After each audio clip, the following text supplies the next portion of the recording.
Okay, great.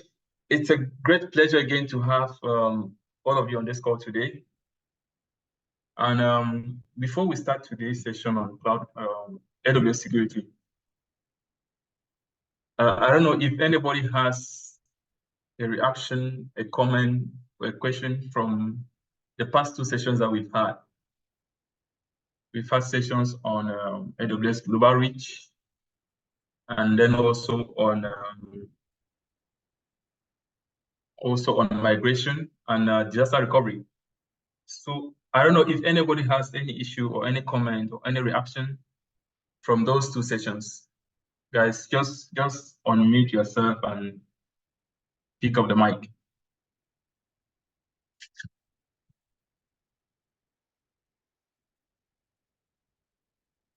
Because it's good that before we move ahead, we should have a little bit understanding of what we've done in the previous sessions. That way we've laid a good foundation, and any other thing we're saying now is just adding on to what we already know, and it's going to enhance our comprehension. So guys, if there's any comment or any reaction or any question, guys, just pick up the mic and yeah. And like I said, these sessions are meant to be conversations, right? It's not going to be like a lecture. No. If it's like a lecture, then it's going to be very boring. We are here to interact, we are here to learn, to share, to converse, and make things as simple as we can. So let's make this interactive. But before we continue on our call today, we have Kevin. Kevin is a security expert, cybersecurity expert. So he's also here on the call, right? So Kevin, you are especially welcome. And we hope that you enjoy yourself during this session. Thank you, Rick. Glad to be here and also to learn from others. Yeah, sure. Thank you. Great. So guys, is there any reaction from the previous class? If there is none, then we can just get into AWS security.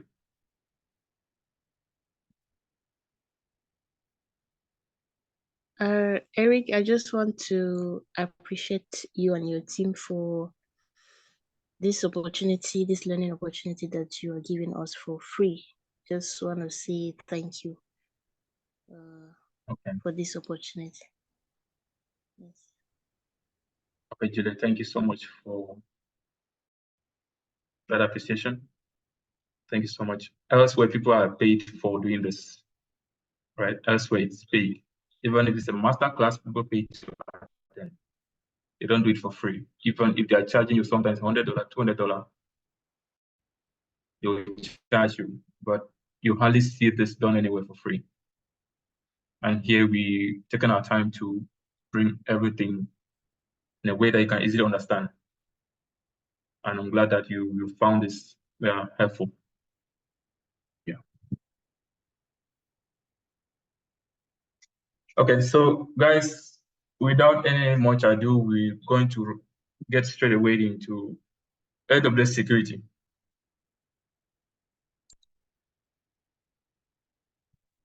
Let's look at security generally, right? Let's forget about the cloud for now. Forget about what is happening in the cloud, right? We're talking today about AWS security. So let's forget about the cloud. Don't try to think what is happening in the cloud. Don't try to imagine what's happening in the cloud. Okay, come back to normal life, like we're on premise, right? And then picture yourself in a situation where you have a company, right, that is operating, let's say, just within your locality, within your town, within your neighborhood.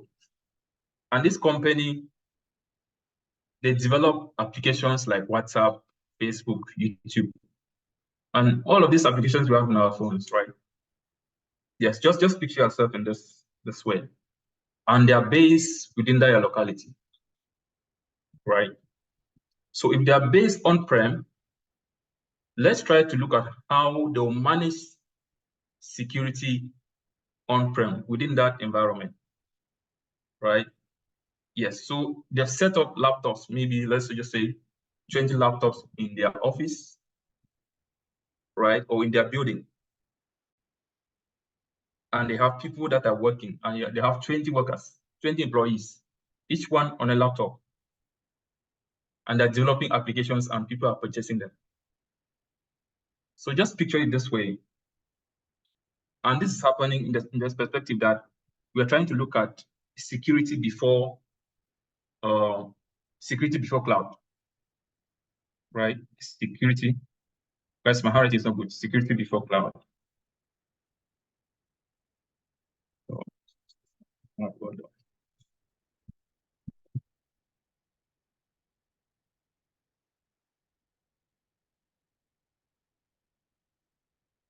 security before cloud. This is what we're looking at. So guys, how do you think they're going to make sure that their computers are secured?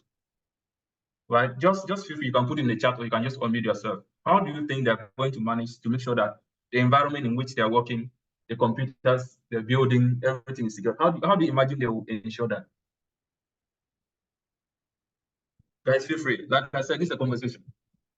Right? It's a conversation. I'm not here to do a lecture. Yes, let's have a conversation and understand this. So guys, how do you think they're going to manage security? Okay, a strong password policy. Great, Janet. That's a great one. Juliet said using antivirus. Powerful. That's also amazing. Yes, guys, I want to get answers popping up. I want to get answers popping up on the chat. How do you think they're going to manage security if they're operating in that building? So we're saying that they're going to have strong password policy. Excuse me. Strong password policy. Our writing is very bad, guys.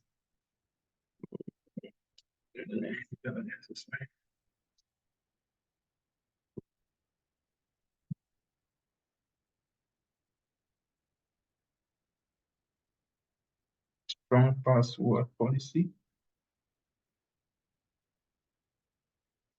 Password policy. Pejula talked about using antivirus.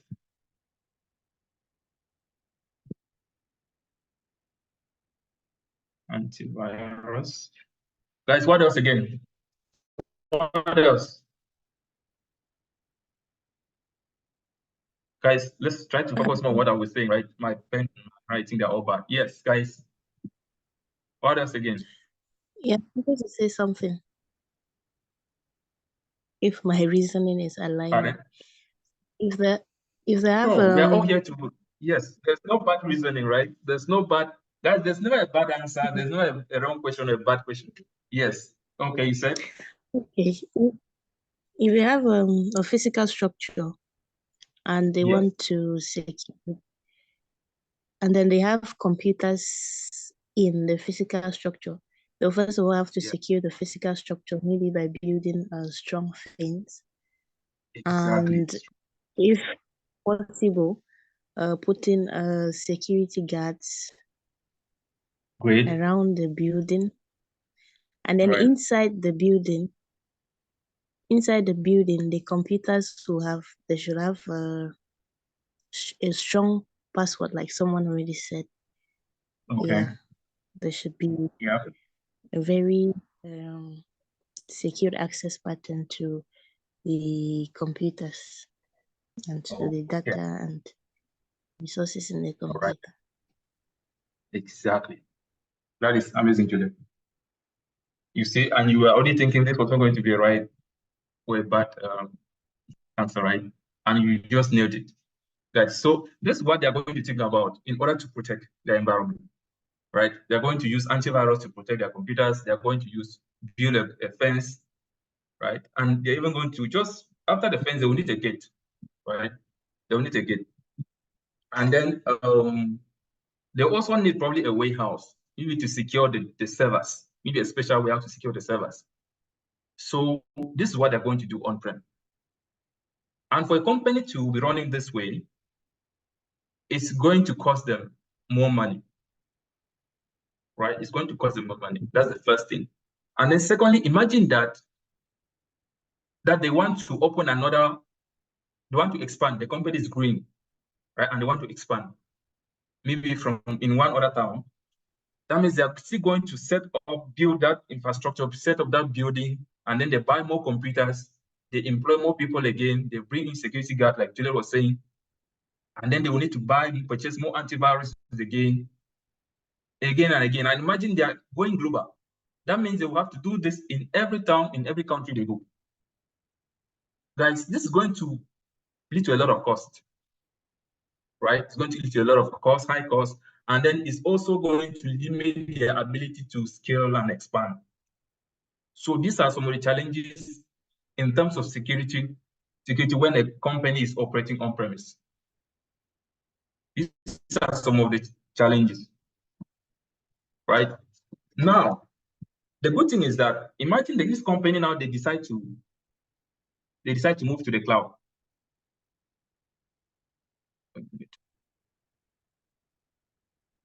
They decide now to move to the cloud.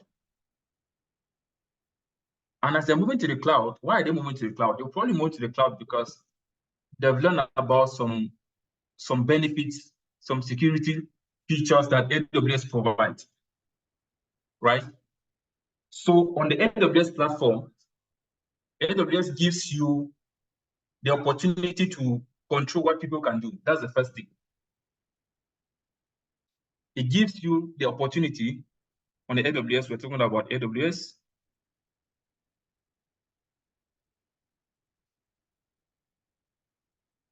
AWS platform. So what happens is that you have resources that enable you to control what people can do.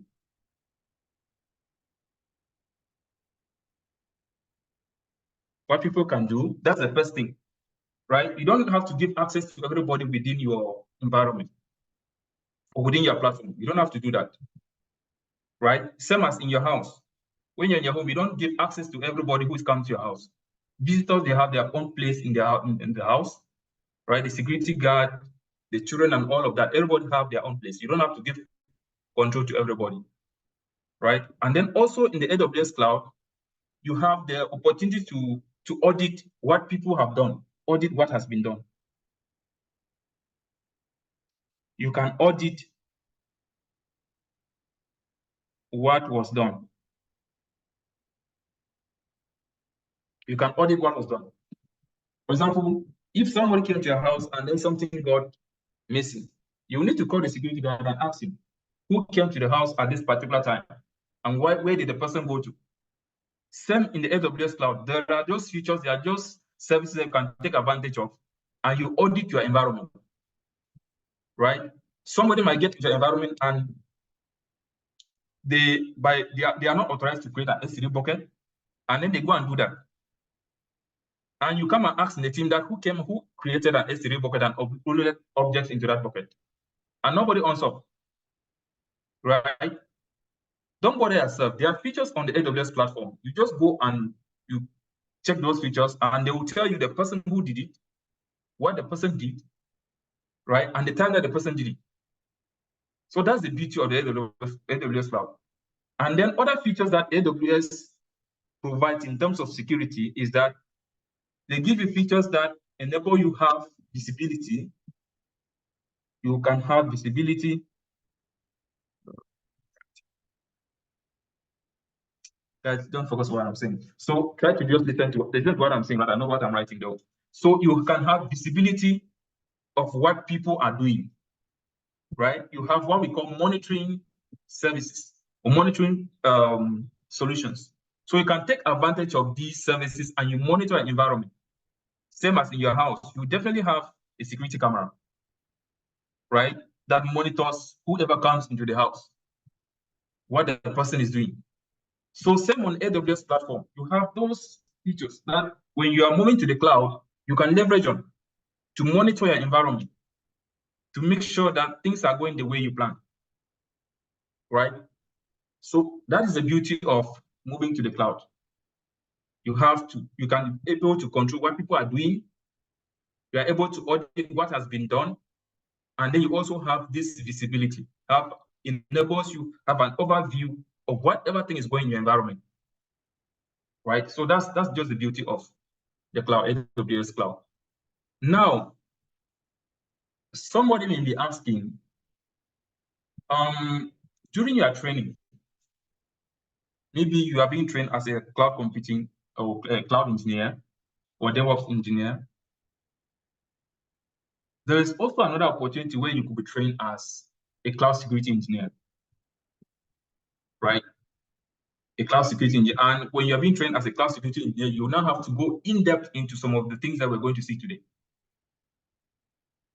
And as a cloud security engineer, what is your responsibility? What are you supposed to do? Currently, there's a high demand for cloud security engineers in the market, right? And it's one of the things that we also do in our training. Our training is in a way that when you are trained, it makes you both a cloud security engineer at the same time, right? And Kevin is here probably at the end of the session. He's going to throw more light into when it comes to now the cyber security in general, because the cyber space is very broad. But now within the cloud, it also has the security aspect, right? So now, what can you do as a security engineer? What do you do actually? As a security engineer, I'm talking about security engineer.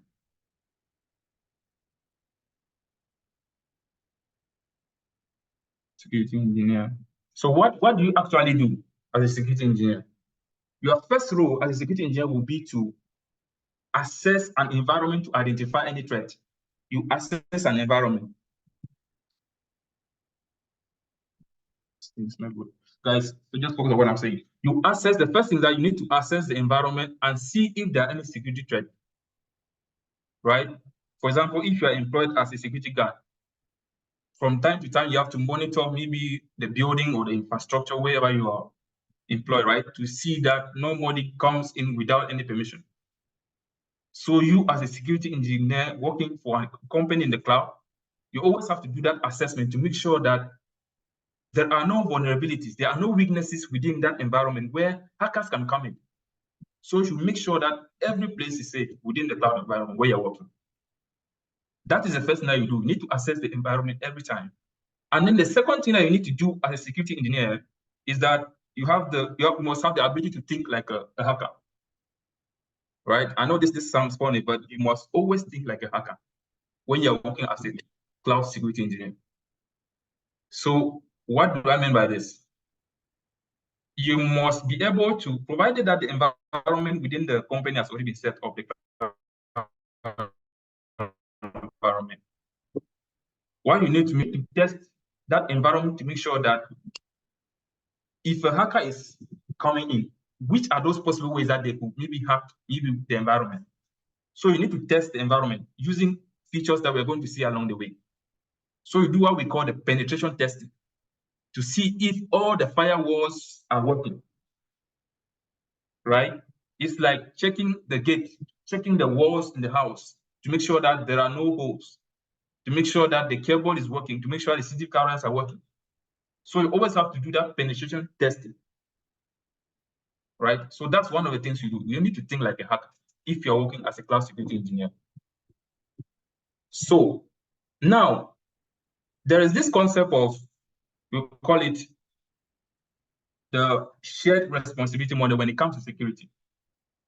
A company might come to you today and they tell you that we are moving to the cloud and we don't know what it entails to operate in the cloud when it comes to security. We want you as a consultant to guide us, to give us some ideas. What do we need to do? And you're on a call with them and you're conversing.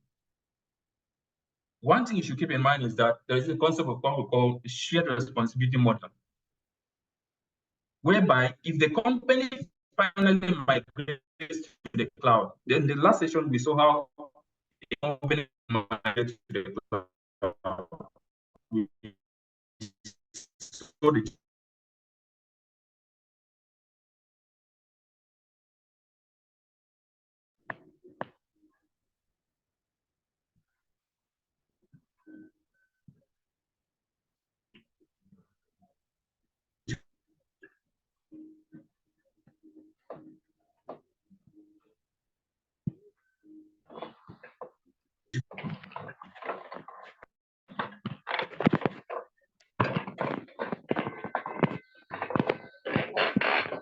different phases, we saw the different.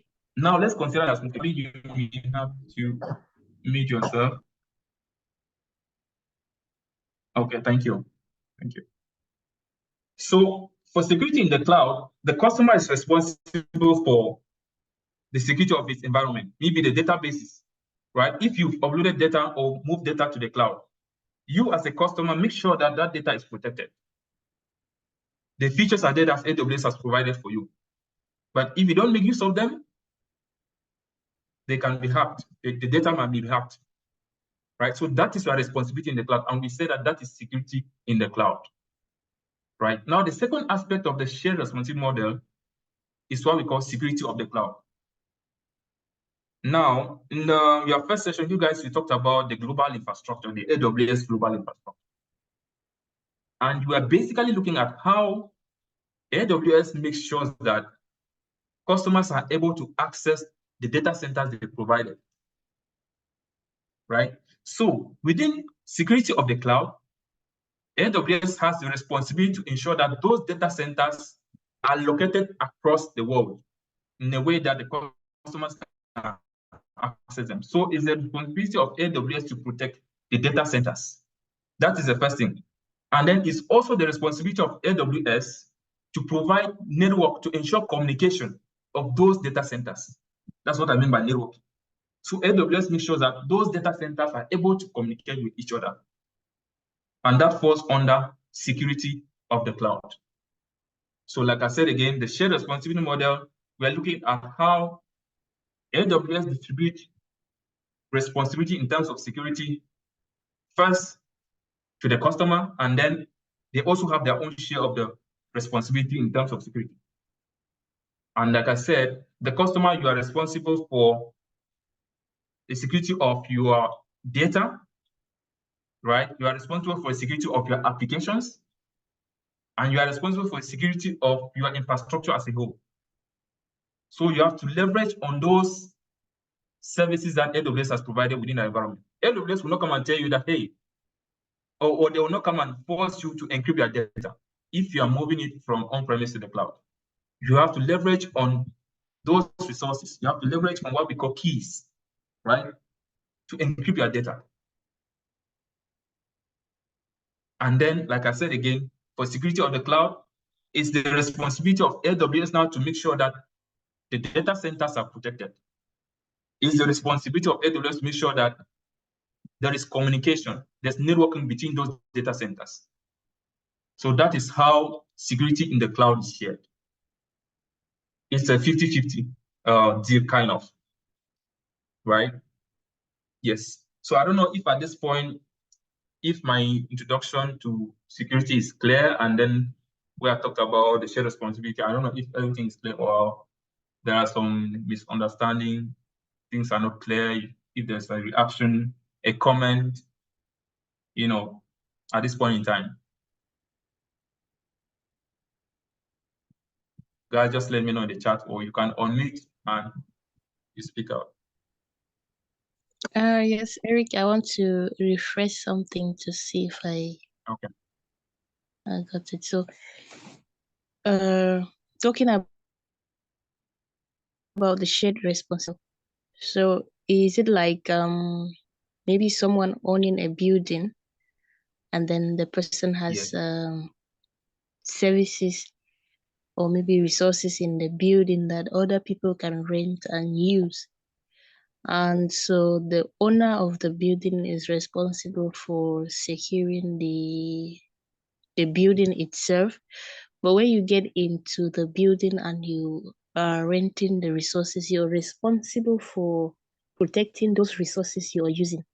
So in essence, the AWS is responsible for security of the cloud, like in that building, in the analogy, and then the customer is responsible for security in the cloud, like the resources in the building.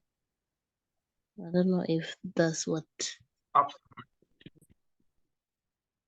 Absolutely, you're on point. Absolutely. And to add more light to that, it's like where you are renting, if you're renting, right? Probably the landlord is responsible for fencing the building. right? If you are renting, the landlord is responsible for fencing the building, putting the gate, putting maybe the padlock on the gate, putting those wires, right? Yes. So that is the security. That's security of the cloud now. It's the responsibility of the landlord to put all of that fence, to put the wires, to put the gate, and all of that. Now you've come into the building. You're renting your room. The landlord will not come and tell you to lock your door, and they will not come and lock it for you. Would they? Okay. Would the landlord come and lock your door for you? No. No, he won't. It's yours exactly, Juliet. He won't. He won't come and tell you that when you're sleeping, lock your door, or maybe lock your windows. He won't come and tell you. That's your own responsibility. So if a thief comes in, maybe the thief has succeeded, maybe the landlord forgot to, maybe, or you didn't have the gate at all, and then a thief comes in and they break into your door, you are at fault. It's not the landlord's fault, right? Or maybe the thief jumped over the fence, but came in and your door was opened and got into your door. That is your fault. It's not the responsibility of the landlord because you didn't lock your door. All right, that's right. Exactly. That analogy is very perfect. It's very perfect. Okay. All right. Yes. Yeah. So guys, is it entering? Is it sinking?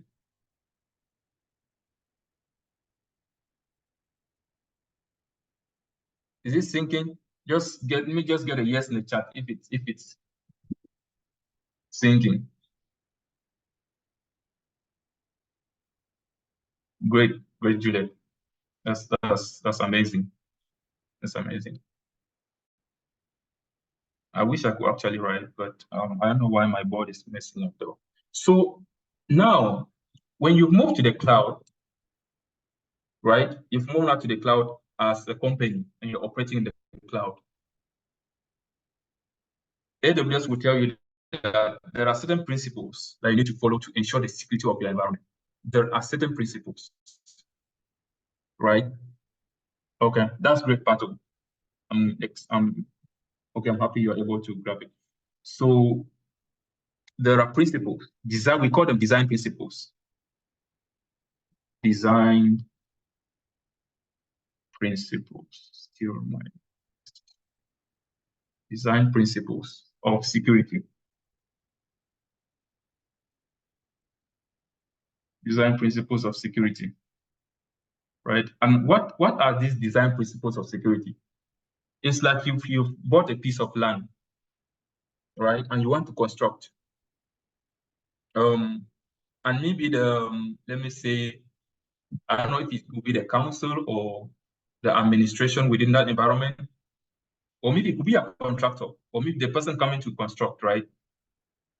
He's going to give you certain principles that you should follow, maybe to lay a foundation, right? How should the foundation be if you want to construct the house? How should you put the gate if you want to build that house, right? How should you put in systems in place that once you've even constructed that house, you can be able to be monitoring everything that is happening in that house, right? It's the same in the cloud. When you move to the cloud, there are systems in place that there are rules in place that you must follow, that AWS has said you must follow them. They've made it that way, so you must always respect. We call them these design principles of security. And one of the principles that you must respect if you want to ensure the security of your environment is what we call implementing a strong identity foundation. So that's the first one. Guys, you can just write it down, right?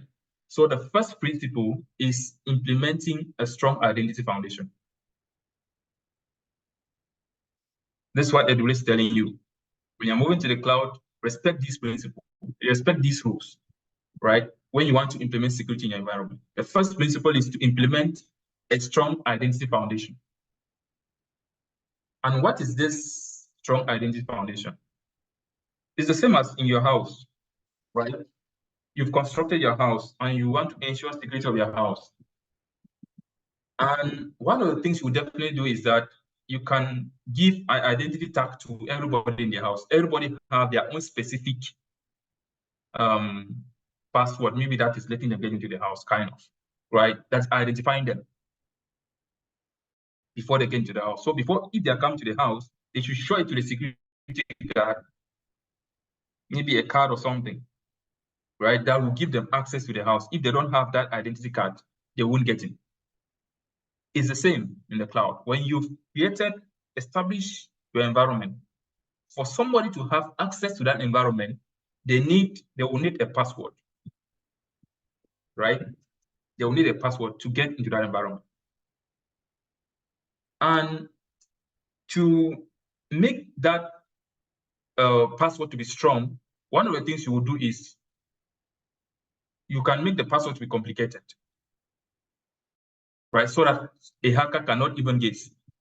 Don't let maybe the password to be like your birthday or something, your name, or something that is so common, right? So that's what it means by implementing a strong identity foundation. You should make the password to be complicated. And then you should also follow what we call the principle of least privilege. And what is this principle of least privilege? For example, in your house, you won't give access to a security guard to come and eat a cook. You won't give him that access to come and cook as a chef. No, that is not his responsibility. Don't give him that access, right? You may give him that access. What if he cooks the food and then he eats part of the food, or he doesn't cook well, because he's not been trained, right? So make sure that you only give access to him to do what he's supposed to do within his responsibility. Don't give you so much access within your house, maybe to get into your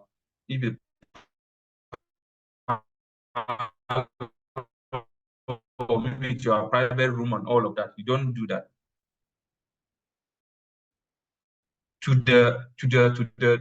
According to the responsibility they are supposed to perform within your environment, right? So that is what we mean by implementing a strong password or strong identity foundation.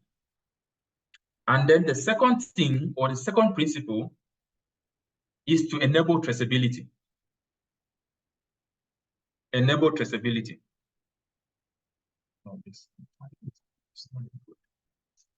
Is to enable traceability. And what do I mean by enabling traceability? In your house, you will definitely set up CCTV cameras to monitor your house, maybe for a thief to come in, right? And if a thief comes in, there should be an alert. There should be an alert system that will signal, right, for you to take any action. So that's what is meant by enabling traceability. So you have to put in systems in place that will monitor your environment, right? That will alert you, right? And that can also enable you to audit your environment. So that's what I mean by enabling traceability.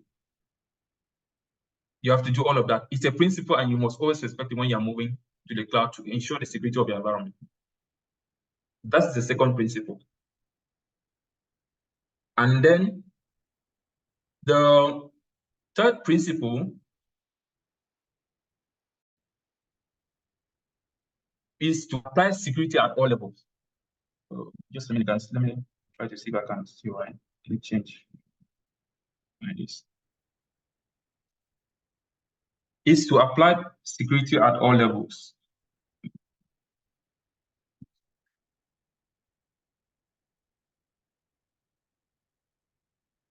Okay. This should work now.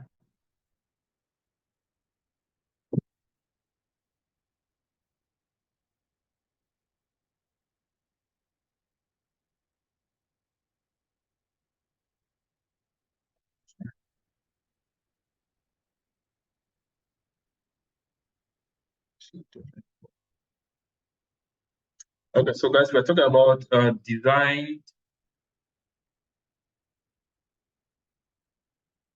principles of security. Oh, shit. Design principles of security. And the first one we've looked at is implementing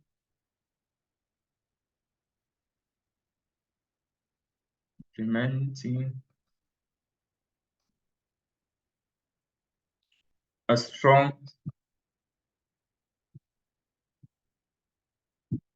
identity foundation.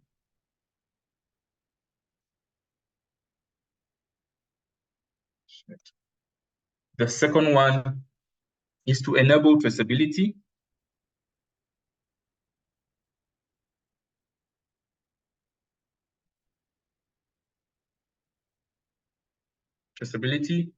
The third one we're looking at is apply security at all levels.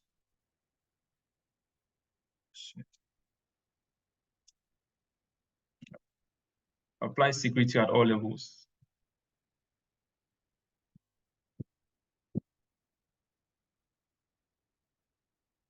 So what do I mean by applying security at all levels? Right? Let me just go back again to a house. Using the house is very easy for all of us to understand. Imagine you built your house, and let's say you want to apply security at all levels. The first thing you would normally do is to first of all set up a fence, right?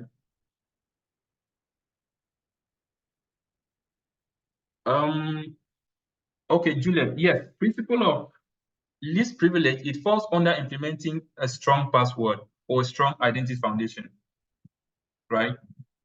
Yes, that's where the principle of least privilege falls. Guys, so sorry about that. Yes, it falls under implementing a strong identity foundation. Yeah, that's where it falls. So it's one of the things you want to do to implement a strong identity foundation. You want to make identity within your environment to be strong. So the first or one of the things you do is to apply that principle, right? Don't give too much access, and then don't give also less access, right? Yeah.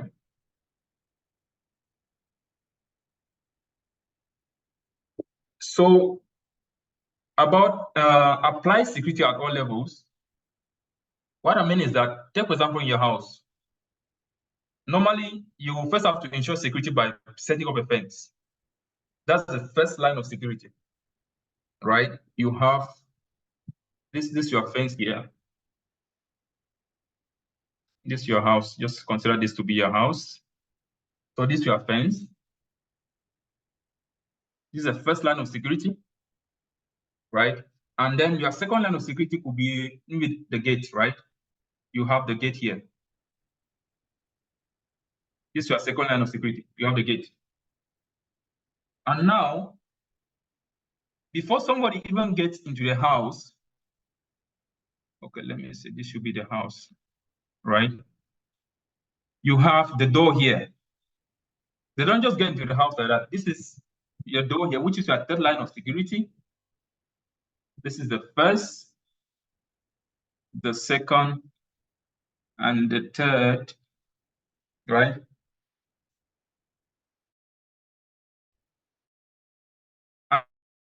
And now when they've gotten to the house, they won't just, yes, they may need another door to get into your room. This is the one, right? And then this is door 2, which is your fourth line of security, right? So it's the same in the cloud. When you were inside that environment, when you created your environment within the cloud, you also have to set security at all levels, right? So setting up security at all levels means that you need to make sure that how do people get into your environment? How do they get into your environment? Do they need a password, right? Or do they need to, or what do they actually have to use? And then now when they've gotten into your environment, how do they access the resources within your environment? Do they need keys, or do they need what? What do they need? So you take advantage of those resources within your environment. So that's what I mean by applying security at all levels, starting from outside, getting inside into your environment, and all of that. Okay? Yes.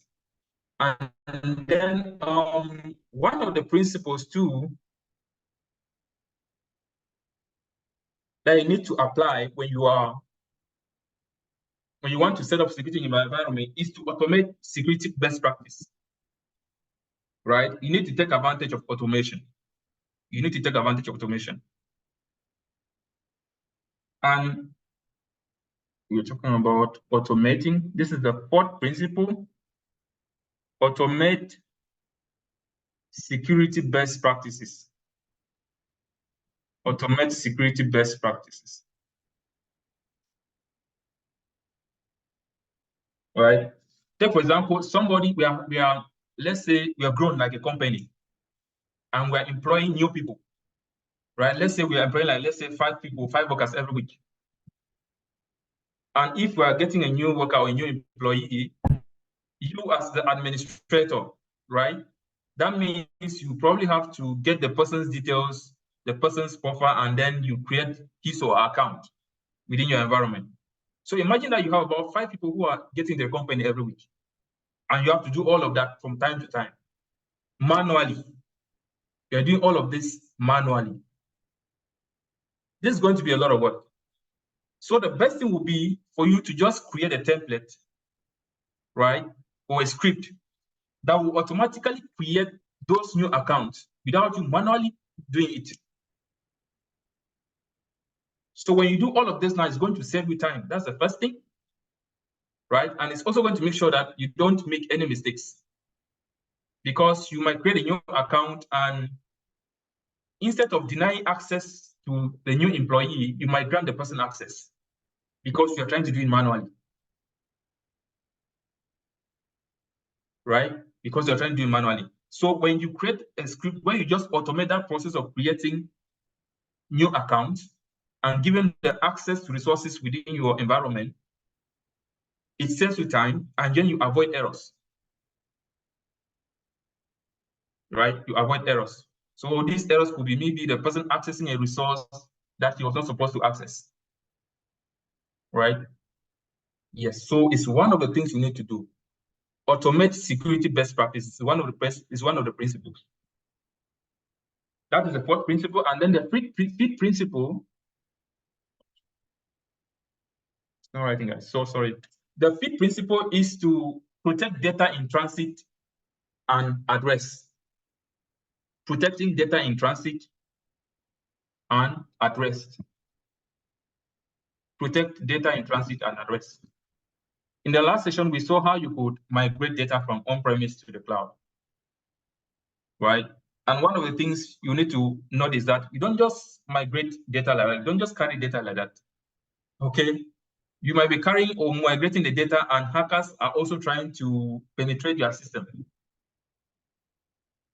right? They're trying to penetrate your system. And once they get access to that data, your application or whatever you're running may crash, or it's going to bring down your system down. It's going to bring down your system. So you need to protect that data while you are migrating from on-premise to the cloud. That's what I mean by protecting data in transit and then at rest. When you've now set up that data in the cloud, when it's now in the cloud, you need to protect it by using keys, encryption, and all of that. And then another principle, design principle that you need to apply when you're moving to the cloud is to minimize surface of attack. That should be the fifth principle, right? Is to minimize surface of attack. Minimizing the surface of attack. And what do I mean by minimizing surface of attack here?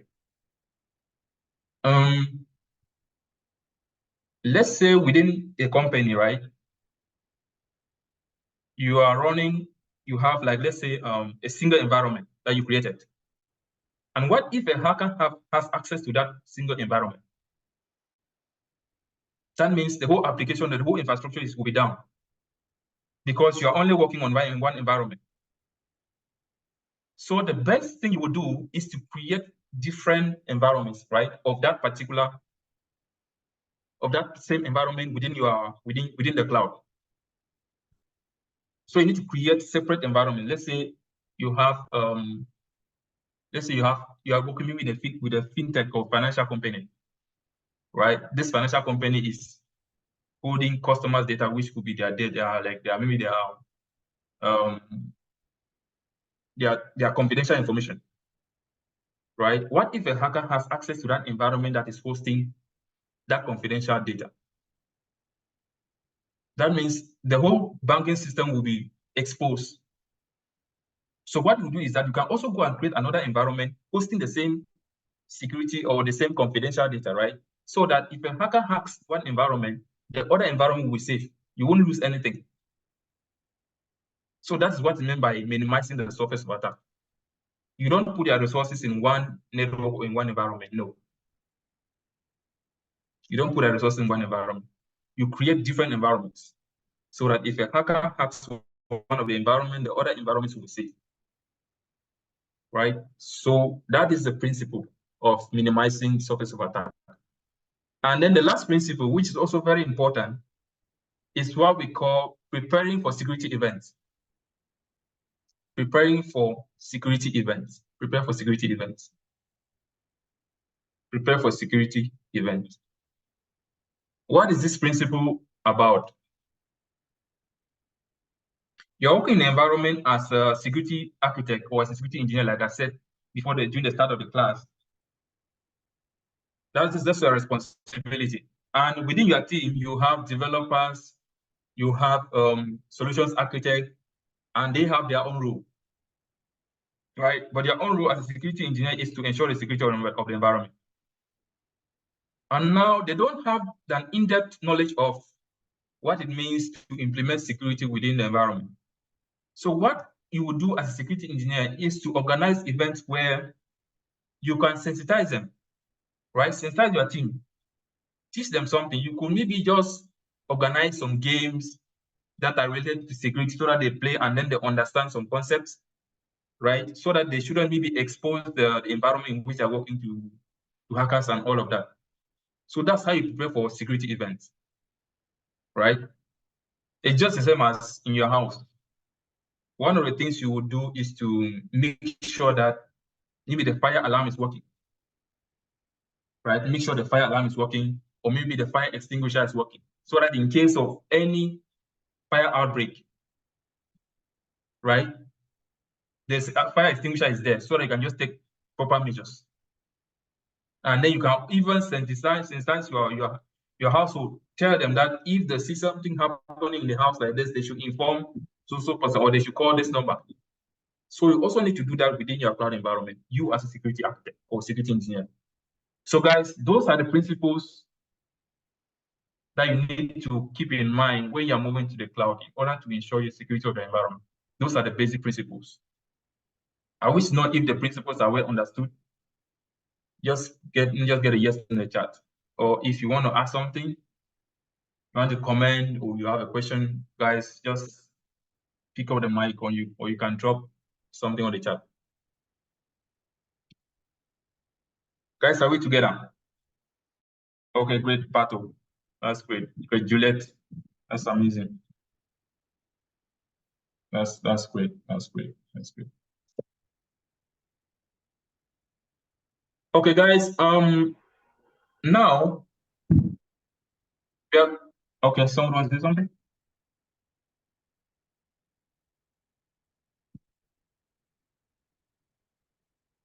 Okay, all right.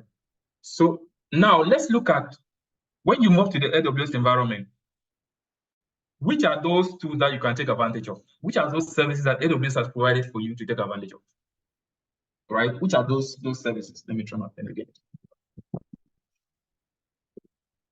Which are those services?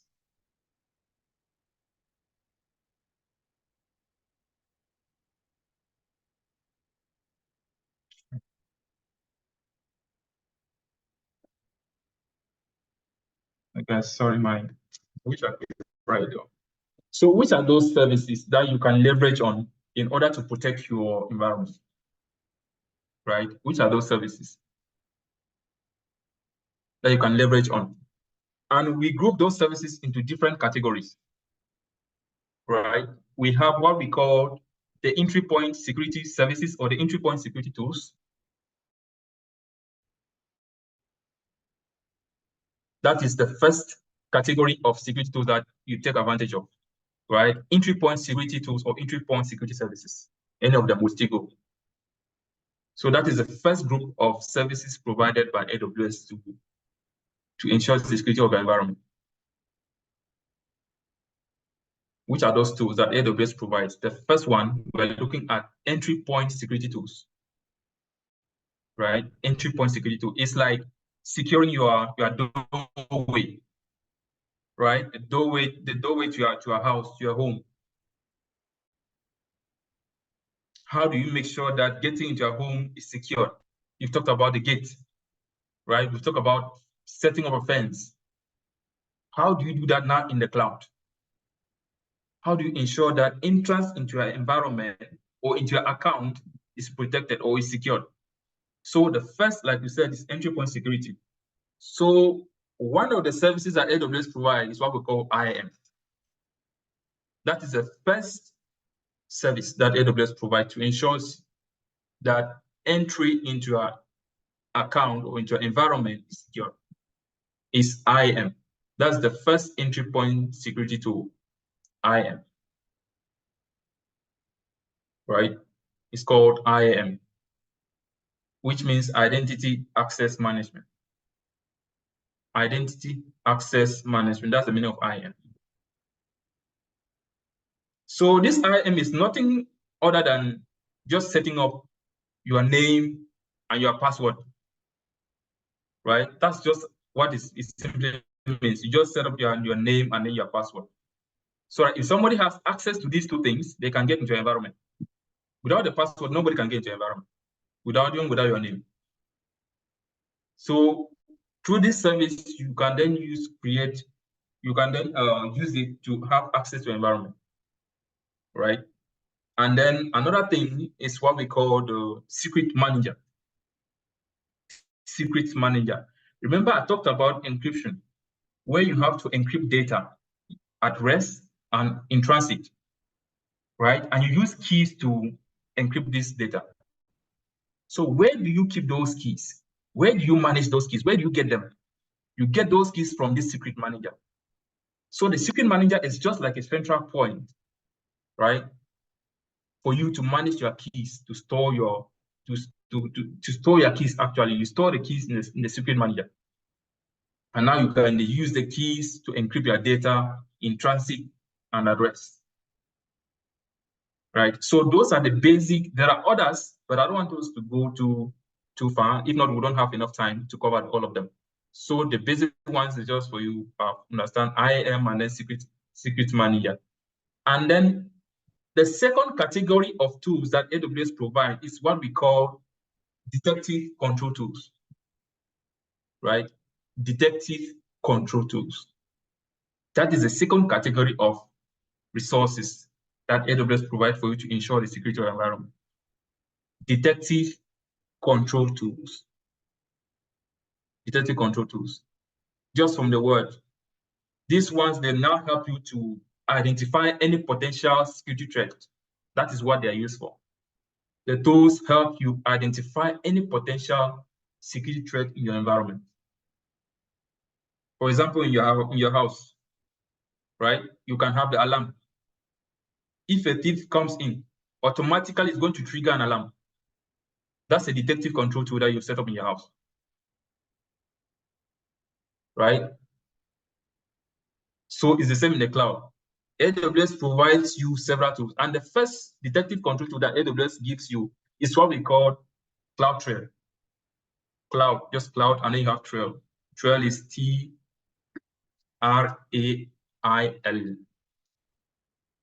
CloudTrail. T-R-A-I-L.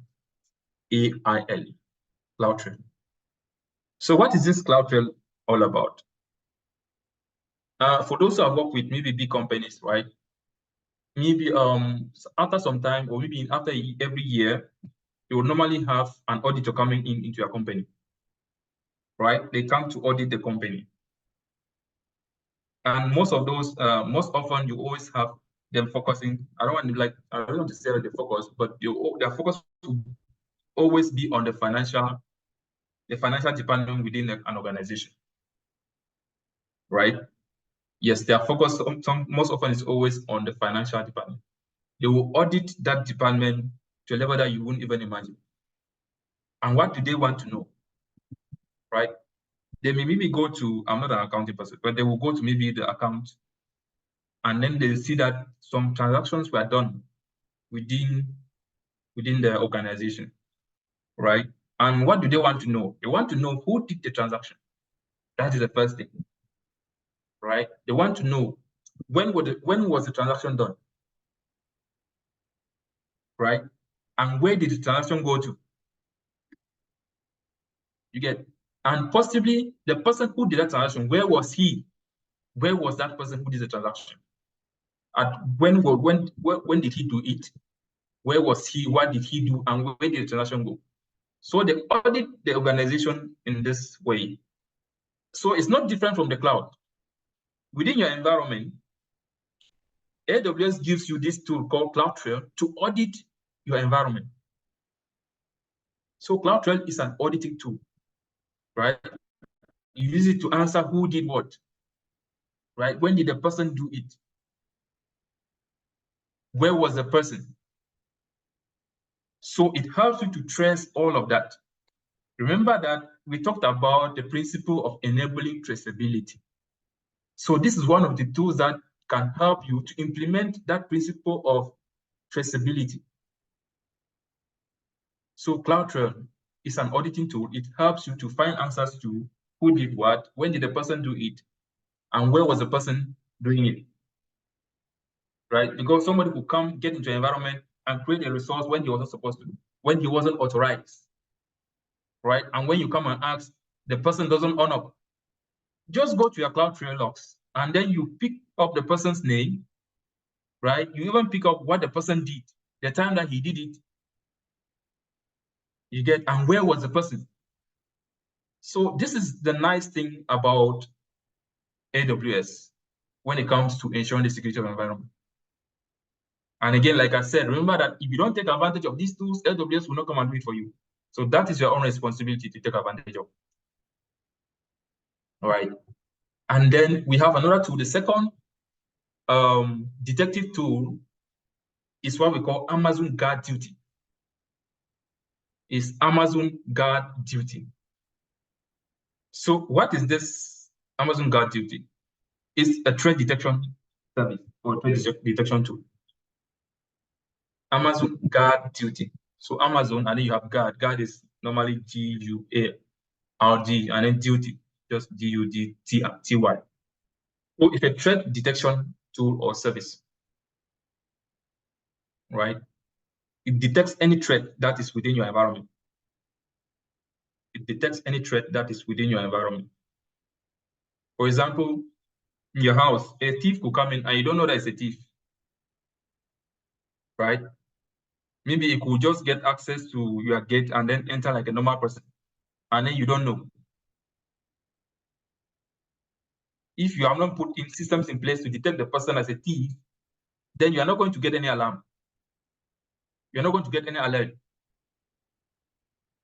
right? So in the cloud, the rule of guard duty is to identify those security threats. That is its role. When it identifies it, it then sends an alert, right? And it does this based on or using machine learning and then artificial intelligence.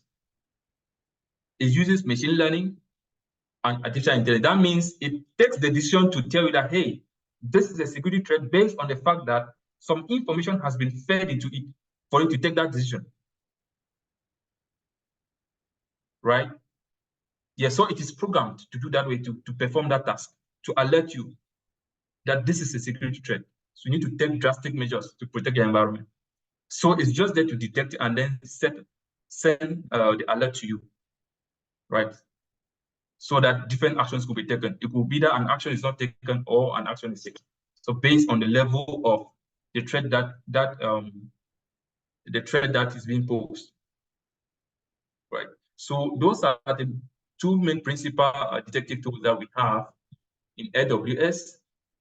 And then the second group, or then the third group of resources or tools provided by AWS is what we call infrastructure protection tools. We've looked at entry point tools, we looked at detective tools, and then the third group is infrastructure protection tools. Infrastructure protection tools. Now, how do you protect your environment? You've secured the entrance, right? You've set up systems to detect any threat, right? Now, how do you protect the environment itself or the infrastructure itself? How do you protect it? Which are those tools that you use to protect that environment, right? For example, the gate that you're building or the fence that you're putting, how do you set it up? So that is the infrastructure protection aspect that we're looking at. So the first infrastructure protection tool is what we call the virtual private cloud. VPC, virtual private cloud. Virtual private cloud.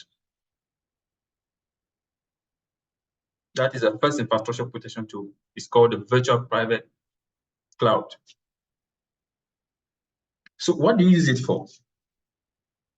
Now, when you are moving to the cloud, right, guys, when you're moving to the cloud, you don't just go and create resources anyhow or anywhere, right? AWS gives you the possibility to, to go and isolate yourself somewhere in the cloud, to go and create your own space in the cloud so that you don't have to share your resources with anybody,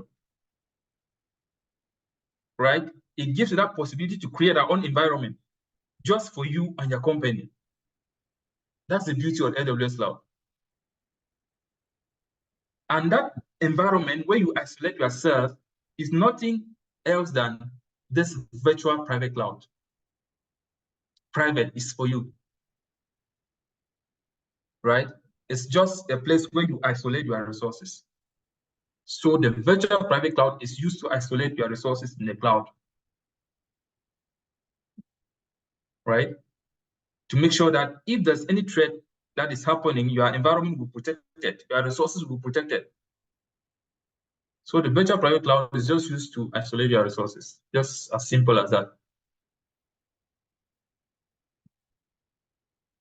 And then now, when you've created that virtual private cloud, again, still within that virtual private cloud, another security tool that you can use, right, is what we call NACL, Network Access Control List. NACLs, we call it NACL, and then small s, because they are lists in plurals, right? We call it NACLs, Network Access Control List. So within that isolated environment, it's not enough. You can still implement another security feature again, just within that environment again, right? That's to tell you that what, guys, take yourself back to to the principles we looked at, where AWS was saying that make sure that you implement security at all levels, right? You've implemented security at your gate, and then you implemented security within your environment. And when you get inside again, you also implement security again within your house. So it's still the same in the cloud. Okay. So NACLs is another tool that you use to implement security within the VPC itself, within the virtual private cloud itself. And they go hand in hand with security groups, right? So you have NACLs and security groups. These are the principal two resources that principal tools that you can use to protect resources within your environment. So you have NACLs and security groups. So each has their own role. I don't want to go too deep into this. If not, we don't have enough time, right? Yes, so that is it for infrastructure protection tools. Now, another aspect or another group of tools that AWS provide are those tools that you can use them to protect your data. Guys, data is very, very critical. Data is very, very important. And AWS has taken some great steps to make sure that data itself has its own tool that you can use to protect, right? So you don't joke with data. So we're looking at data protection tools. And the first tool that AWS provides is what we call Amazon Mercy. Amazon, the same Amazon you know, and then Mercy.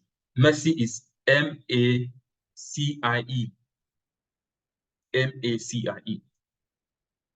So Amazon Mercy. So what is the role of this Amazon Mercy? Let's just take ourselves back to a bank, right? Or to a company like a Coca-Cola, for example. I think up to now, nobody has ever had the perfect recipe or the perfect ingredients of Coca-Cola, what they use to produce Coca-Cola. Nobody has it. So what kind of data is that? That is what we call personally or personal identifiable information, or intellectual property right, or intellectual property, just put it that way, intellectual property. Right? So that is intellectual property that Coca-Cola has. So where would you want to keep that kind of information, that kind of high valuable information, that kind of security information? You want to keep it in Amazon Mercy. That is the role of Amazon Mercy. It's used to keep sensitive data. Amazon Mercy is used to protect sensitive data. It's used to protect sensitive data. So that is the basic use of Amazon Mercy. And then the second tool that AWS provides for you to protect your data, or the second service, is encryption. Right? Encryption, like I said, yes, you need to take advantage of the key management service, like secrets manager, where you store your keys. Right? So make sure that your data is encrypted at rest and in transit. So encryption is a very good data protection service or solution that when you're moving to the cloud and you want to ensure protection of your data, you need to leverage on encryption, right? Leverage on encryption. Yes. So guys, that is it for, I would say, for the theoretical part of today's session. It's just for you to have this overview of what security in the cloud looks like, right? Yes, we've talked a lot of things. I want to say, if there's anything I didn't get because I couldn't write, I don't know why my pen on my board messed up. You can still just let me know, indicate, so that I go back and then I explain again. Before we go to the just a short hands-on practical session, which we are going to do today, so that you understand one of the concepts, right? Yes, you understand how you can protect some data if you store it in S3. S3 is a storage service provided by AWS. You guys are going to do that tomorrow, right? But today, I just want to give you guys how you could leverage on that. Tomorrow, you'll probably understand the S3 better. But today, focus will be on how you can protect data or information or files or anything that you're storing in S3, right? How you can protect it by blocking access from anywhere, by blocking public access. Make sure that if anybody has the link to that maybe file or the link to those documents, they can't access the file. Even if they have the link, they can't access it because you protected it as it is in S3. So we are going to see how you can leverage on S3 and leverage on S3 feature known as blocking public access to ensure that your resources or your files in S3 are protected. And then we are going to take advantage of how you can implement a policy, right? Yes, so the policy is just like a script. You're going to see it, and then you understand in real time how you can protect your resources within the AWS environment. So guys, I don't know if there are any questions, just pick up the mic or drop it on the chat so that we can proceed to our next stage of today's session. So guys, is there any addition, any reaction?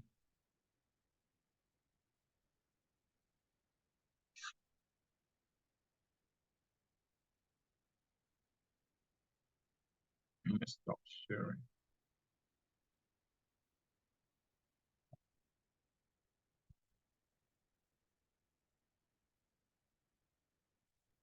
Hello, guys. Is there any reaction?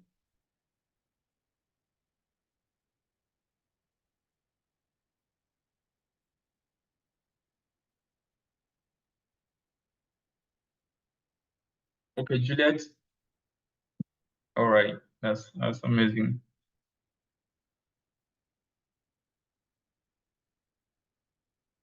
That's great. That's great, Juliet. Okay, I'll see you. That's great. Okay, guys, while we are waiting for any reactions, kindly, for those who have the AWS account, right, just log into your AWS account. I think the next 1 minute or 2 minutes or so, right? Just log into your AWS account.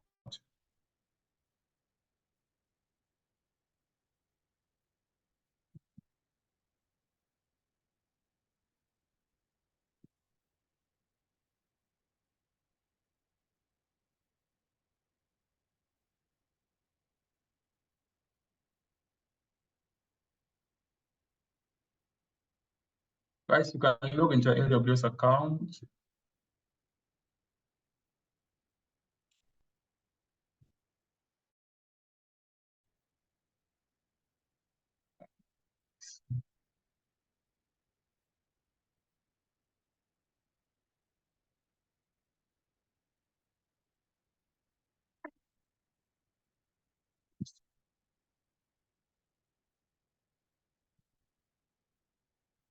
Guys, when you log into your AWS account, just let me know.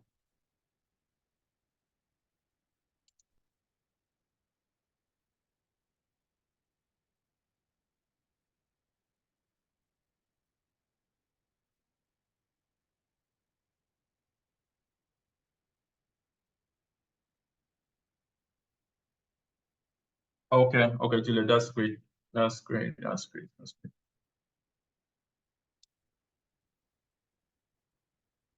That's great.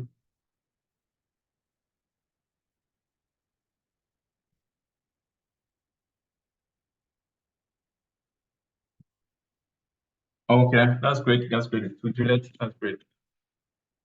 That's great. Okay, guys. Let me also share my screen for login account.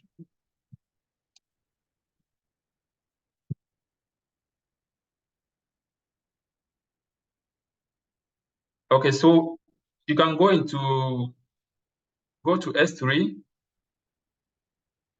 Go to S3.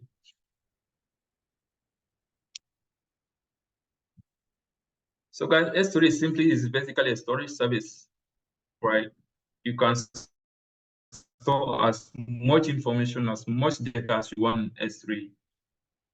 It has an indefinite storage capacity. Yes, that's just the basics for you to know.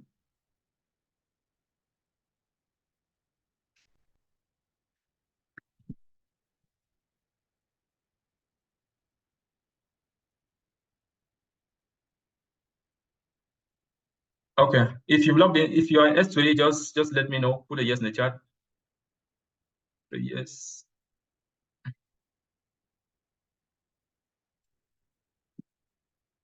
Okay. All right. All right. That's great. Okay.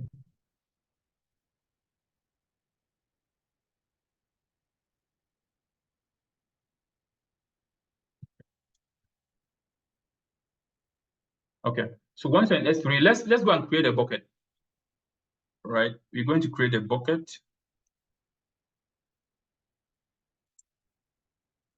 We're creating a bucket. Let's name the bucket.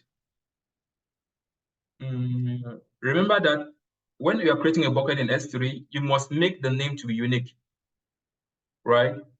Yes, you must make the name to be unique because S3 is a global service. If not, somebody somewhere already has that name, right? So you must make the name to be unique. So let's just say we are naming our bucket as test bucket. Test bucket. Okay, test bucket Solaris, right? Let me put in the chat so that in case you cannot type it, you can just copy it so that you have the same naming throughout. In case of troubleshooting, we're able to troubleshoot.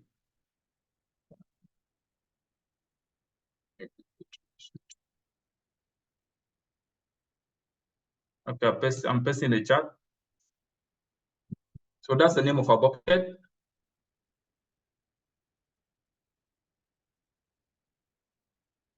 That's the name of our bucket. Test bucket Solaris.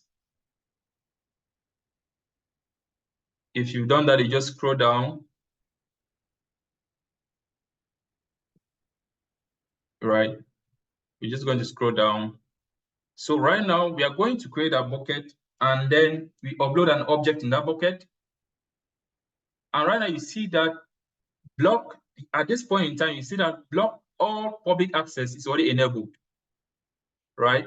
So this bucket we're going to create, if somebody has the link to this bucket, they won't have access to the bucket because this feature is only enabled. So it's one of the features that AWS has put in place also that you can take advantage of, right? You can block public access to an S3 bucket because probably you store some vital information there.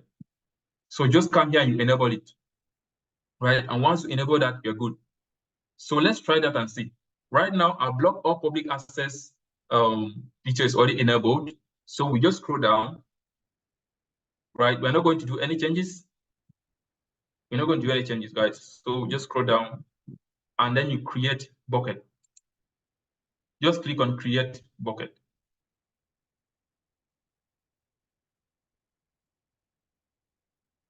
Right, create bucket.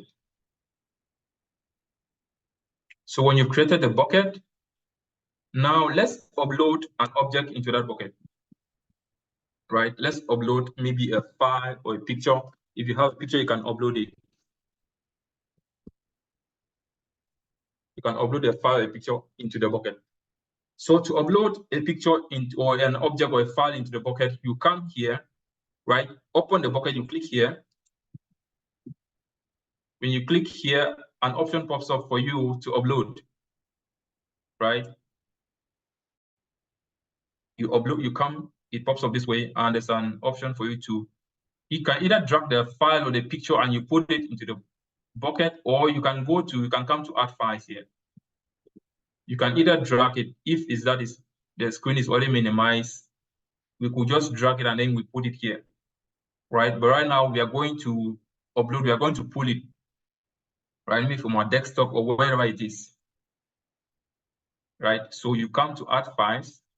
You could add a folder if you want, but for today's session, we are going to use just a file, right? Just come to add files, you click here. So once you click, for me, I want to add a picture from my desktop. Picture from my desktop, let me see. Let's see. Okay, I want to add this picture. I select it and then I click open. It pulls the picture here, it brings it here. So when you've uploaded the picture, you see that it's automatically going to generate this link, right? Giving you the destination of your bucket, of your object, right? So the destination is here.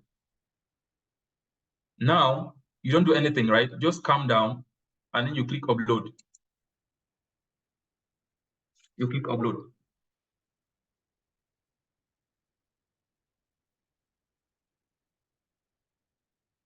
Okay, guys, if you are here, just put a yes in the chat. Let me get a yes in the chat if you're here. If you successfully uploaded your object. Okay, great, Pato. That's amazing. That's amazing.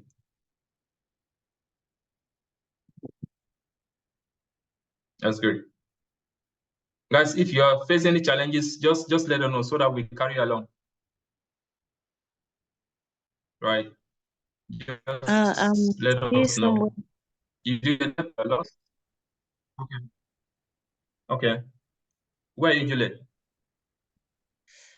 Where I clicked on upload object and I'm looking for a way to upload. Okay, you're still looking for the object. Have you seen the file or the picture you want to upload? Have you seen it? Have you picked it? Not yet. I'm confused whether I'm supposed to click on add files or add folder. No, I click on add files. Yeah, click on add files.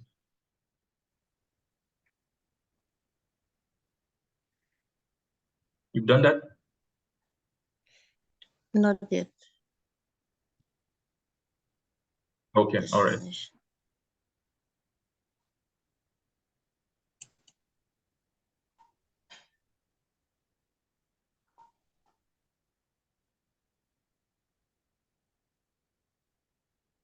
Okay.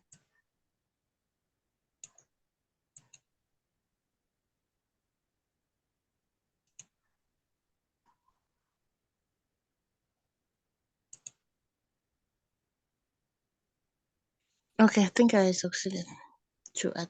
Okay. Okay. Has it popped up like this? Have you happened succeeded upload like this? Has it popped up?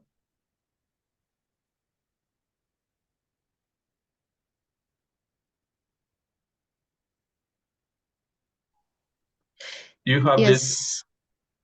Okay, okay. And that's great. That's amazing. Okay, great. That's great. Okay, guys, we've successfully uploaded our object into the bucket. So now let's go to that. You can just pick this close here, right? So you can have a view of your console. Click on the close so you can have a view of your console. Right, click here, close it. Right, good. So Okay. let's go to our bucket, right? Let's go to our bucket. This is our bucket here, and try to access that picture or that file that you uploaded. Right? Just open it. Open the bucket. Click on that name. It opens. Right? When it opens, you are going to see that your object or your file, you're going to see it here. Right? This is mine. This is the name. This is my own name. The picture I uploaded. This is it. So, okay, great, Juliet. All right. Okay, so this is it. This is the name of my own picture that I uploaded. You should be able to identify yours. You should be able to identify. Guys, are we able to see the file name? If you're able to see your file name or your picture name that you uploaded, just get a yes in the chat. Let's carry everyone along. Okay, great, Pato. That's great.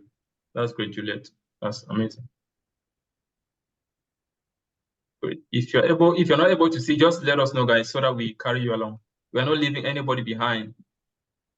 Right? So like I said, you go and open that bucket, click on the name of that your bucket. When you click the name, this is going to pop up for you. So inside that bucket, you have that file or maybe that picture that you've uploaded.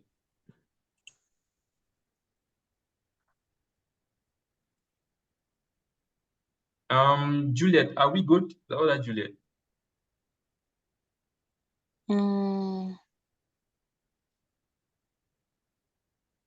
Bucket. Okay, you can share your screen. Let me stop sharing. Okay. Okay, share your screen. Let's see where you are. I'm connected from my. I'm connected from my phone. I'll need to switch then. Okay. All right. So can you just tell us where you are? Have you seen your bucket actually? Yeah, I think yes.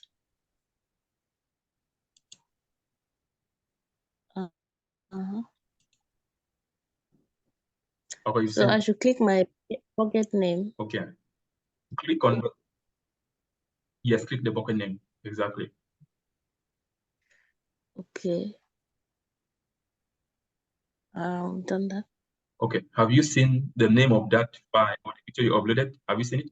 Here. Yes. Yes, I think, yeah. You seen it? Okay, that's great. Okay, click on the name of that. Click on the name of that object again. Just click on that name again. Okay. Have you clicked it? All right. Yes. Okay. So when you click it, you're going to have this dashboard, this properties, Yes. permissions, and versions. Okay. Right? Yes. Yeah. So Yes, when you've done that, you click the object URL, this object URL here. Right? This is the link to your object. Okay. Right? Yes, you click it. It's the link to both your bucket and to your object. So just copy it, click on the square sign beside it. When you click it, it's going to automatically copy that URL. Okay, great. Now put it on your browser and try to access the bucket. Just paste it on your browser. Just paste it.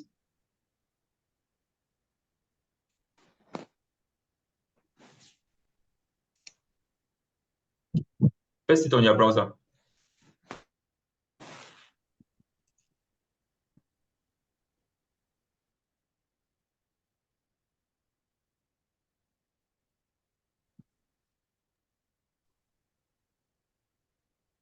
When you paste it, what do you see?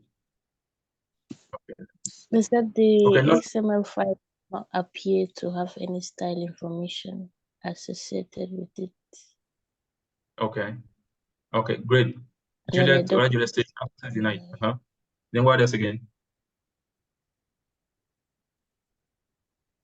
and you've just there's that error, access denied. Exactly. Access denied. Because we enable the block public access feature. We enabled it. That's why we can't access our bucket. That's why we can't access it actually. Yes, because we enable that feature. And this is the beauty of AWS. So you can take advantage of this feature now to protect resources within your S3. Imagine that you uploaded some sensitive information, some sensitive data, right? Or maybe some of your special pictures, you don't have anybody to have access to them. So this is a feature you can take advantage of to make sure that while your pictures are there, or your documents or your files are there, they are safe and protected, right? That is it. I don't know why mine is not also popping up, even though I block public access. Let me try it again. Let me copy the URL.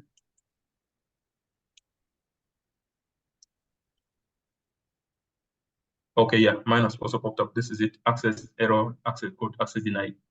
Right? Yes. So now just leave that tab open the way it is. Just come back to your console, right?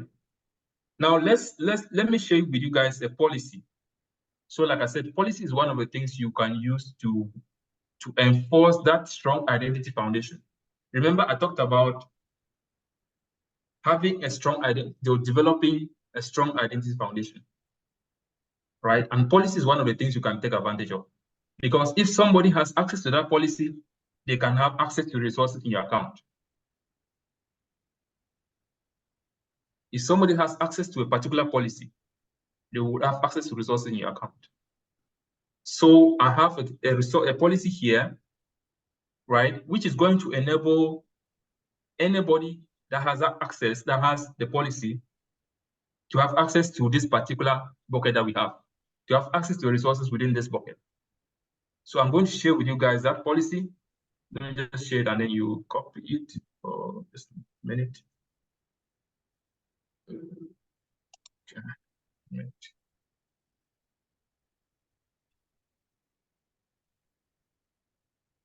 Okay. So you can just, let me put in the chat.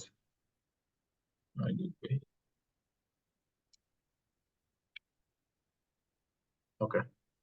There you go. So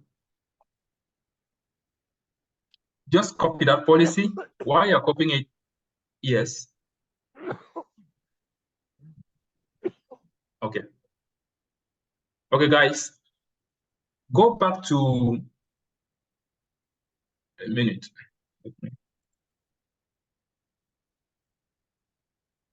Okay. While you're here, go back to your bucket, right? Go back to the tier. Come back to this bucket here. If you can see it, buckets here. Just click on it. You click on it. It's going to take you back to any bucket that you have in your environment, right? It's going to take you back there. So when it comes there, you're going to see the name of our bucket.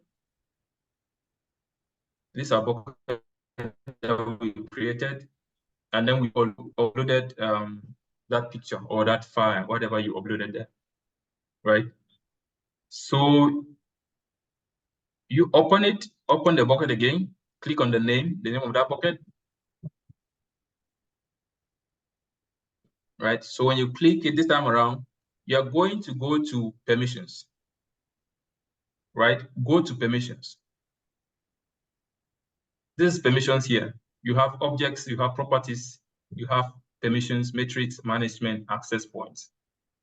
Click on permissions. Click on permissions. When you click on permissions, you are going to see the block public access settings, right? Which we can edit at this point in time. We are going to edit at this point in time, right? Remember that we have blocked it, which is showing that it's on right now. And that is why we couldn't access our bucket. If somebody had that link, they couldn't access it, right? So let's edit it.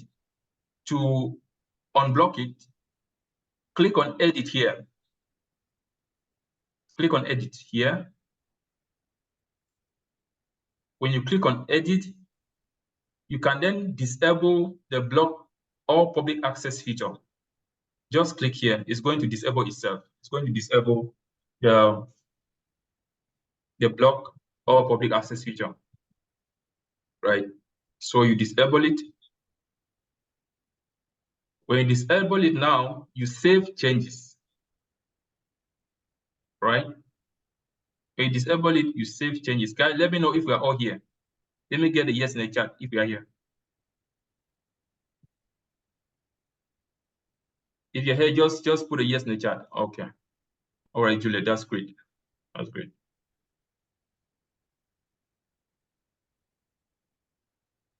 And the other Juliet, are we good? Just let us know, okay? Yeah, we're good. We're okay. Okay, that's amazing. That's amazing. So we save the changes,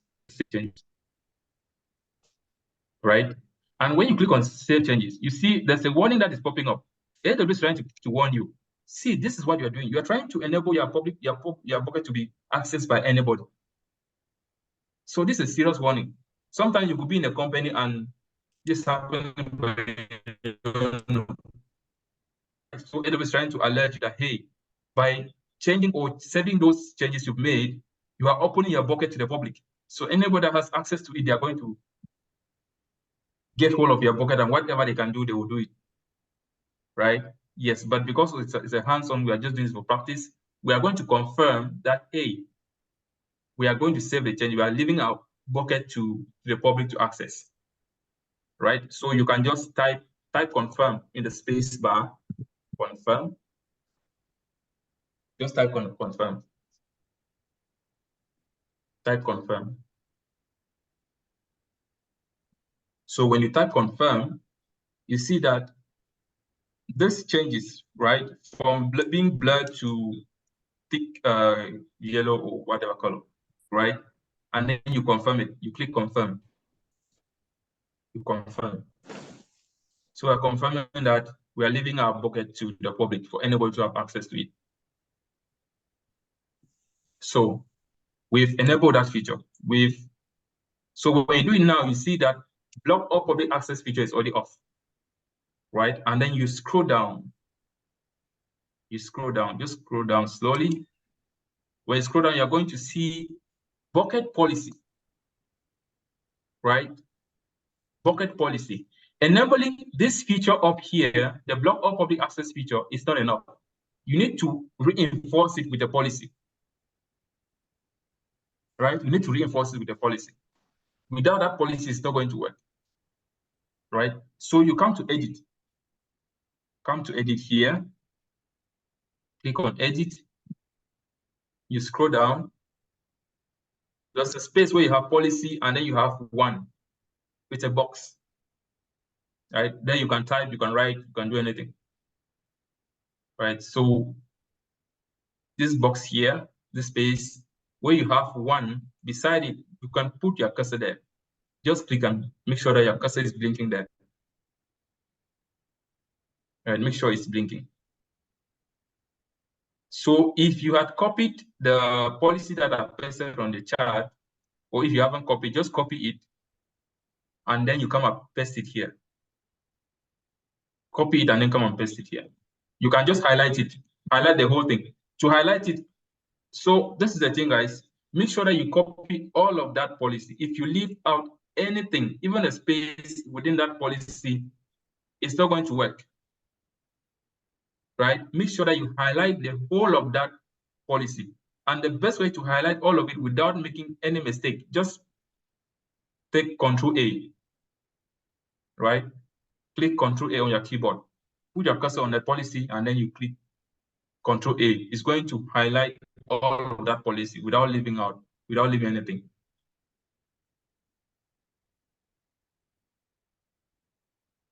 So now hit just Control C. To copy it, take Control C. Control C. So when you've done that, you come and paste it here.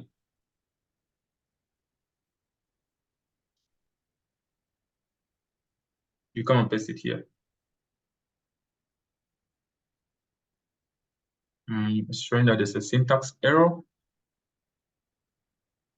Let me see the syntax error. That's just a minute. Do you guys have this same error message? If you have it, let me know. Let me know in the chat. I have a syntax error on point 2. Okay, point 2. Okay, all right.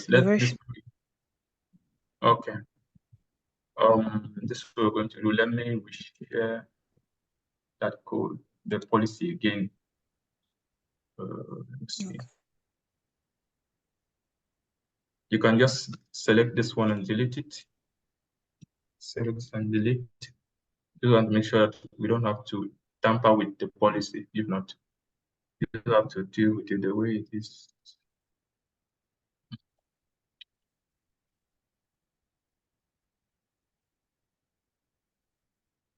Okay, so just make sure that don't highlight it with your mouse, right? Use your Control A to highlight it. You just put your cursor there, and then use Control A. If not, anything that displaces within the policy, you're still going to have that error, right? So highlight it, then Control C to copy it. And then now we bring it and we paste it in our policy space here. Yes, this time around it should work. In case you had that error message, this is what you should do. So let me know if you still have the error so that we just correct and move along with everybody.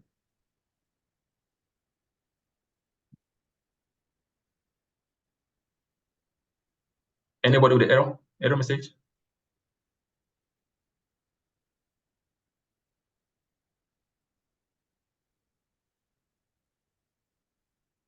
Are we all good? If we are all good, let me get a yes in the chat.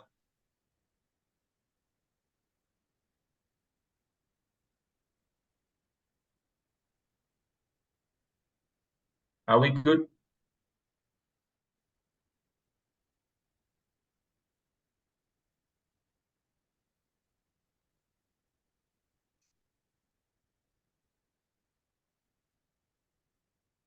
Are we good, Juliet?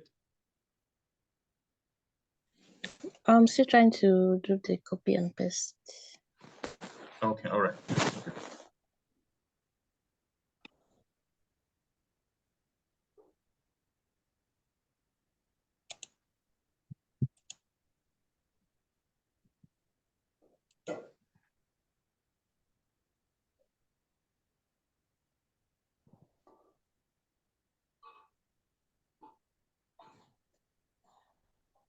Guys, if you're already here, just put a yes in the chat.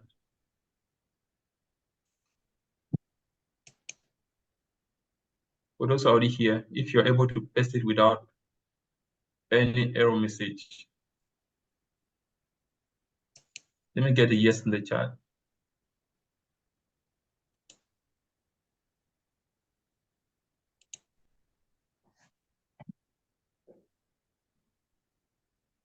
Oh, sorry, I didn't share it. Sorry, guys. Sorry.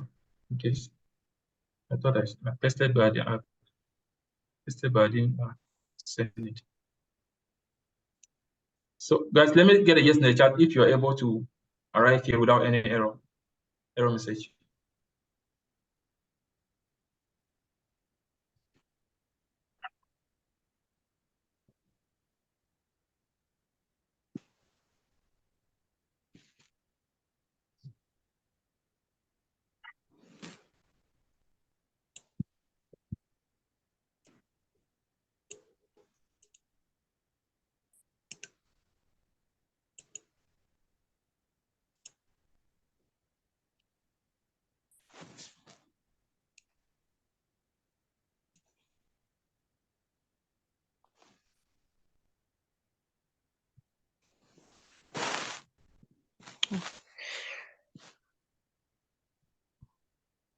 I still have an error message. Oh, okay. Which line is it? It's 2 version. Line 2. Okay, copy the last one that I just pasted. I thought I pasted it already, but I didn't. The last one I just sent. I think that's the one I copied. That's the one I copied. Oh, let's see.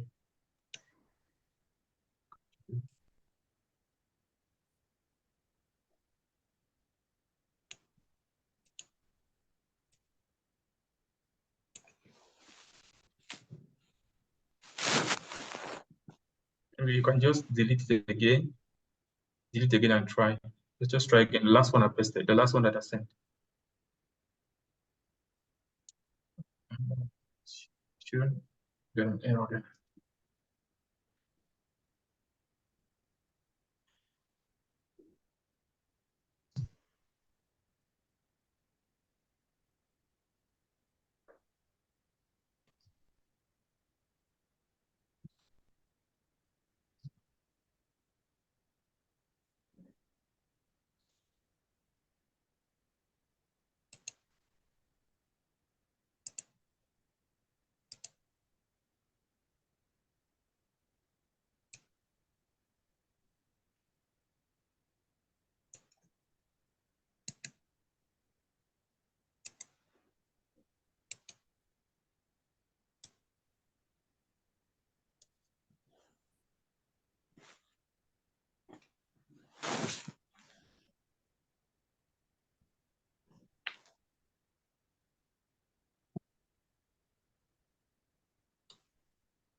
It's still showing error.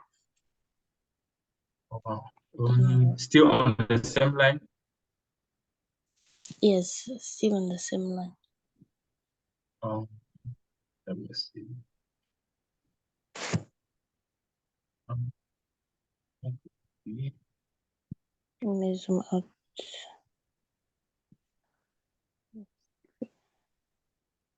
So what are you seeing that is different from the original one that I shared on that line? Is it that there's no comma, or maybe the space is not the spacing is not the same? Are you able to spot out anything? Because if you could share a screen, then I'll be able to see where to troubleshoot. Just check on the line 2 and see whether the alignment is the same with what you have in the original policy I shared. The alignment is the same. It's the same. Oh. Then you have a comma at the end on Except line for 2. the fact that for your own spaces, I'm not seeing the dot, but on every line, I'm seeing dot dot on every space before the text. No, there's okay. I don't. Yes, there's no space on the line. There's no dot dot, right? Pardon? Yes. Let me try to switch and then share my screen. Maybe. Yes, just try and do it instead of just troubleshoot. You sure? Because this is just the last step, and then once we do that, we save the changes and we recheck our bucket URL. You realize you'll be able to see the object that you uploaded. That's just all.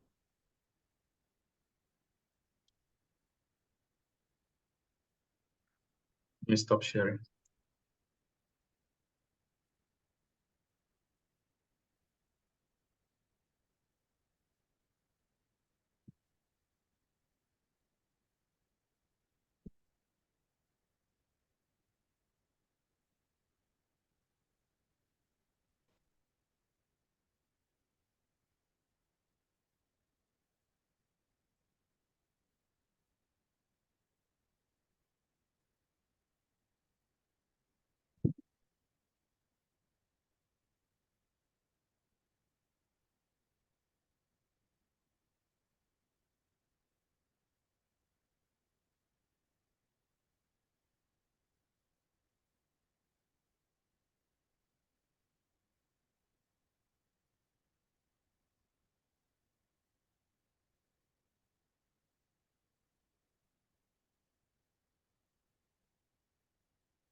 Okay. If there's any error, it ought to show, right? Yes, if there's an error, it's going to show you like yes. But if you're not having error, then that is fine. So do you have any error in your end?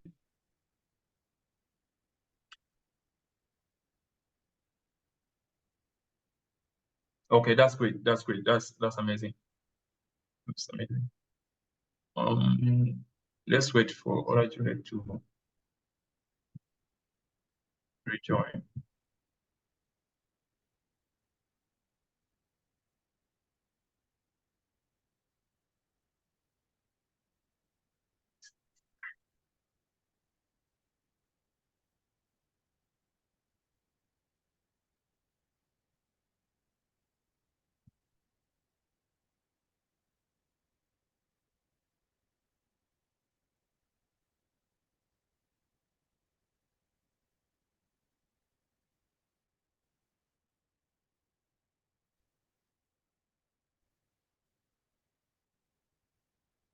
Oh, sorry.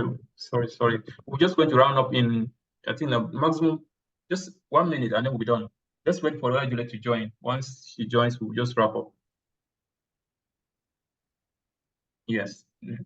Harry join. Hope she should join first.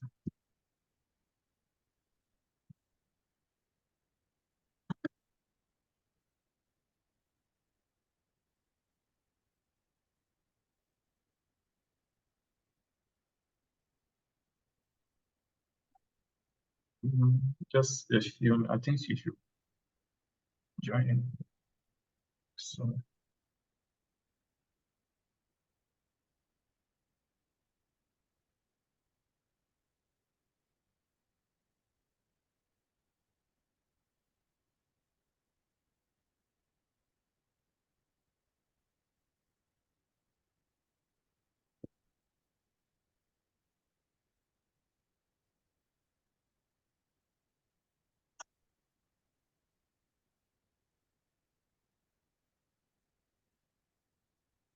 it seems probably she's having challenges rejoining. Okay, guys, let's just carry on. When she joins, then I'll take her through to troubleshoot and see whatever challenge she's facing. Okay, you're back. All right. Yes, can you share your screen now?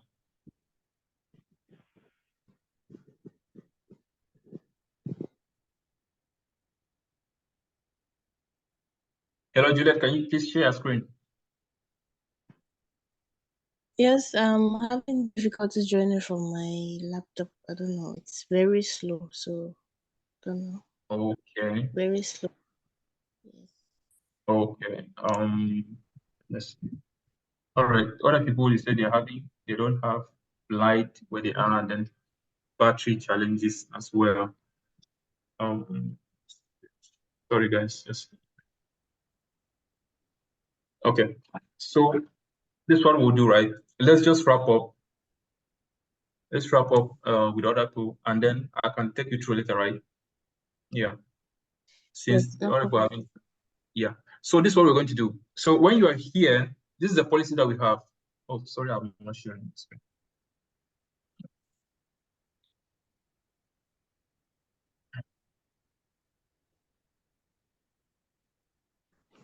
Okay, so we are going to edit this policy just a little bit, right? We are going to edit it a little bit.